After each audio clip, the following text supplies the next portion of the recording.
Sistem respirasi. Kita akan belajar dan memahami tentang bagaimana proses bernafas atau menghirup oksigen dari udara dan melepaskan karbon dioksida ke udara. Pada manusia, organ utama pada sistem pernafasan terletak di dalam rongga dada. Dan seperti yang kita tahu, paru-paru terletak di dalam tulang rusuk dan dipisahkan oleh sekat yang bernama diafragma, yang merupakan sekat pemisah antara rongga dada dan rongga perut. Paru-paru diselubungi oleh selaput tipis yang bernama pleura. Paru-paru kanan terdiri dari 3 bagian atau lobus, yaitu lobus superior, lobus medialis, dan lobus inferior. Sedangkan paru-paru kiri ukurannya lebih kecil daripada paru-paru kanan, dan bagiannya hanya 2, yaitu lobus superior dan lobus inferior. Kemudian, ada bagian yang dinamakan bronkus. Bronkus merupakan percabangan dari trakea yang menuju paru-paru kanan dan paru-paru kiri. Pada trakea, terdapat cincin tulang rawan yang berfungsi untuk mempertahankan bentuk pipa dari trakea.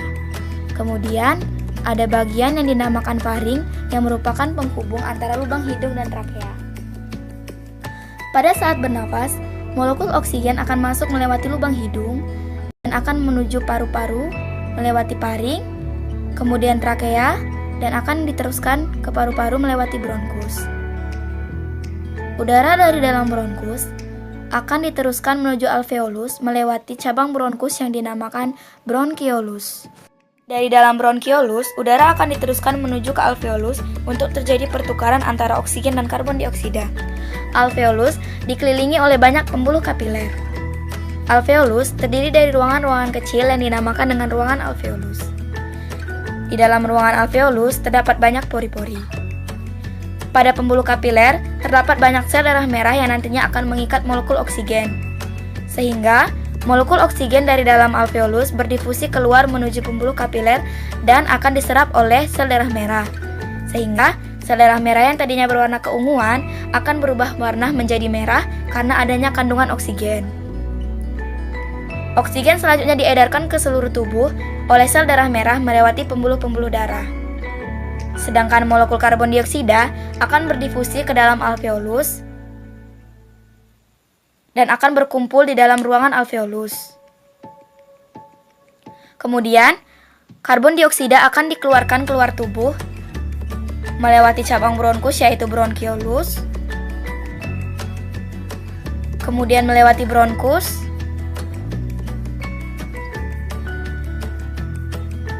dan selanjutnya menuju ke trakea, dan pada akhirnya akan dikeluarkan keluar tubuh melewati lubang hidung.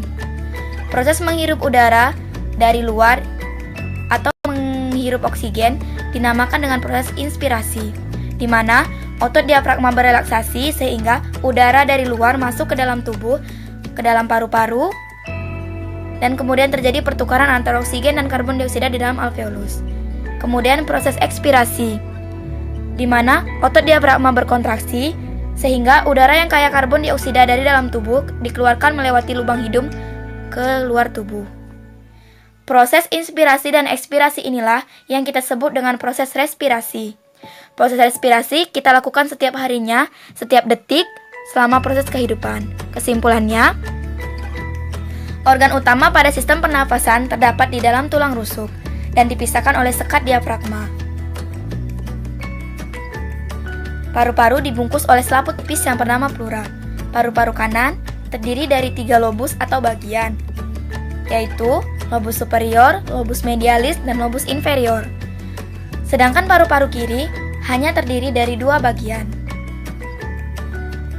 yaitu lobus superior dan lobus inferior. Kemudian, ada bagian yang dinamakan dengan bronkus, yang merupakan percabangan dari trakea yang menuju ke paru-paru kanan dan paru-paru kiri. Pada saat kita bernafas, udara masuk ke dalam tubuh melewati lubang hidung, kemudian melewati faring, selanjutnya ke trakea, kemudian masuk ke dalam paru-paru melewati bronkus.